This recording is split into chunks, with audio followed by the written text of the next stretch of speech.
Assalamualaikum warahmatullahi wabarakatuh. Selamat pagi, perkenalkan nama saya Deborah Julian Putri, MPMI 1I018 047, mahasiswa pengelolaan dan pensiunan wilayah pesisir terpadu Ilmu Kelautan Universitas Bengkulu. Di sini saya akan menjelaskan tentang pengelolaan berserta dimensi terkaitnya. Jangan lupa subscribe, like, and share ya. Pantai Tapapadi merupakan objek wisata yang mencakup wilayah pantai dan sejarah.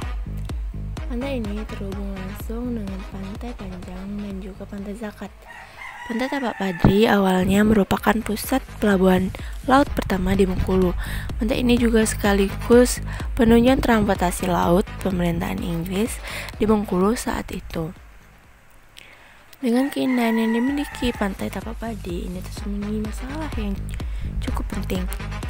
Di sepanjang Pantai Panjang, Pantai Tapapadi, dan juga Pantai Zakat memiliki aliran-aliran air, selokan, dan juga sungai-sungai yang membawa sampah dengan kondisi yang cukup banyak. Masyarakat yang sering membuang sampah di sungai menjadikan sungai tercemar dan membuat daerah di sekitarnya menjadi kumuh. Hal tersebut membuat kualitas air bersih menurun. Air bersih menjadi masalah yang semakin besar. Aliran sungai itu juga akan berakhir di lautan. Sampah merupakan masalah terbesar yang dialami berbagai negara. Sampah bukan hanya terjadi di negara berkembang saja, tetapi di negara maju pun mengalami permasalahan ini. Indonesia merupakan penyumbang sampah terbesar kedua di dunia.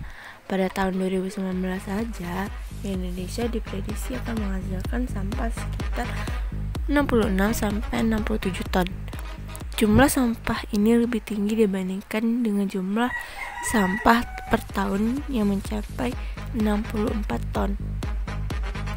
Pertama, solusi pengelolaan terpadu yaitu dengan pemasangan jaring pada selokan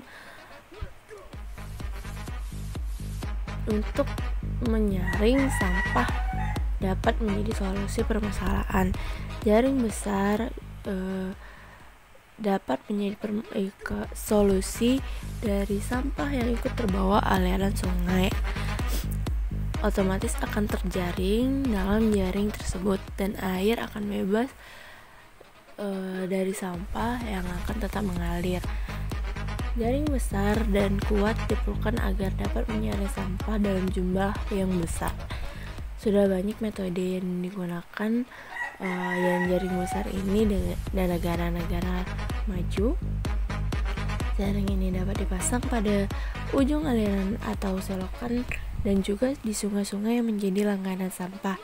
Diharapkan pada ujung aliran sungai itu dapat bersih sebelum menuju lautan.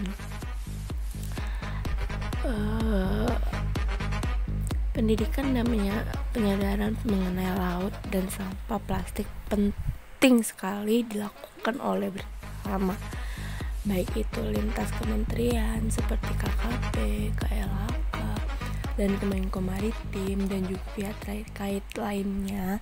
Itu juga merupakan tugas kita mahasiswa ilmu kelautan untuk mencegah dini mulai dari diri sendiri, karena sampai saat ini laut masih dipahami sebagai tempat pembuangan akhir sampah manusia.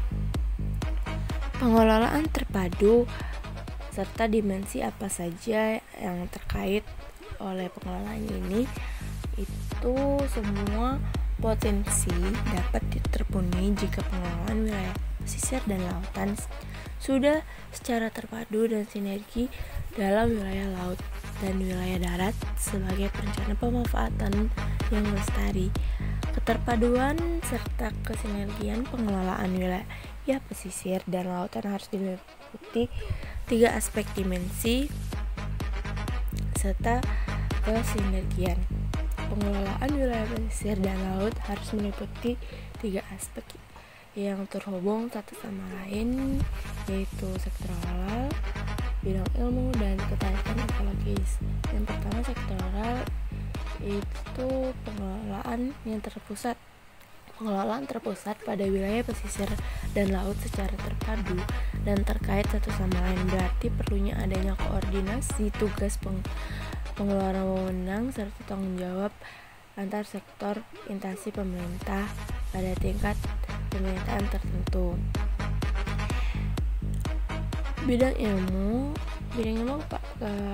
atau pemerintah dalam mengambil suatu kebijakan yang melibatkan bidang ilmu ekonomi, ilmu ekologi, teknik, sosiologi, hukum, dan ilmu lainnya yang relevan untuk tercapainya pengelolaan pesisir yang baik. Hal ini diperlukan karena wilayah pesisir dan laut terdiri dari sistem alam dan sosial yang terjalin secara kompleks dan dinamis. Keterkaitan ekologis.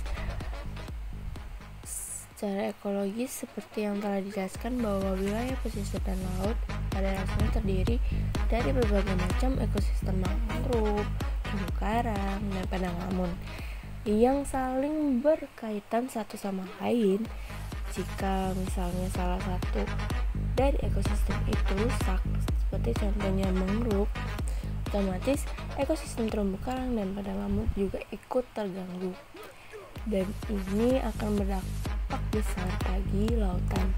Yang dimana kita tahu fungsi mangrove juga adalah penyedia oksigen, terumbu karang juga sangat penting di lautan, padang lamun juga sangat penting untuk berbagai macam biota laut. Nah, baiklah, itu saja yang dapat saya sampaikan. Lebih dan kurang saya mohon maaf.